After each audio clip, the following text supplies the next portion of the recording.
everyone knows about the mind-body connection, but the mind-body environment connection is less understood, but it's very real. And I want to help empower people to sort of sharpen their focus and fix their lens so that they can see the way things impact them so that we can shape things a little bit more in our favor. And even if someone's renting a property, there's little things you can do. And those little 2% shifts add up over time, over years. It can be very powerful, like the butterfly effect. And of course, for people that do build a home from scratch, that's like a quantum leap into creating your future. Because to the degree that you can shape your environment and shape your space, you can shape your destiny, right? And so that's a two-way street of communication. The mind-body environment connection is subtle in some ways, but it's also quite plain in others. There's so many different ways we can look at it, and there's so many different examples we can talk about. We can start with just a very basic one, and I think it's probably surprising for some people to hear an architect say this, but buildings are not our natural habitat.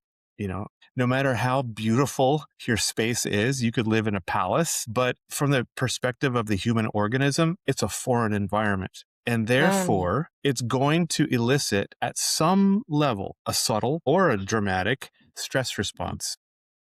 We're interesting. simply in a foreign environment. A picture of an example of the most beautiful architecture, some cathedral somewhere or something, and show it to 1,000 people from all over the planet, different cultures, different ages, different, tastes and perspectives. And they might all agree, wow, that certainly is good architecture. And maybe it's not my style or my preference, but I can appreciate it for the beauty, the work of art that it is. But if you hook up physiological sensing equipment to them, they're not all going to have the same response. They may all agree that that's beautiful architecture, but physiologically it won't impact them the same.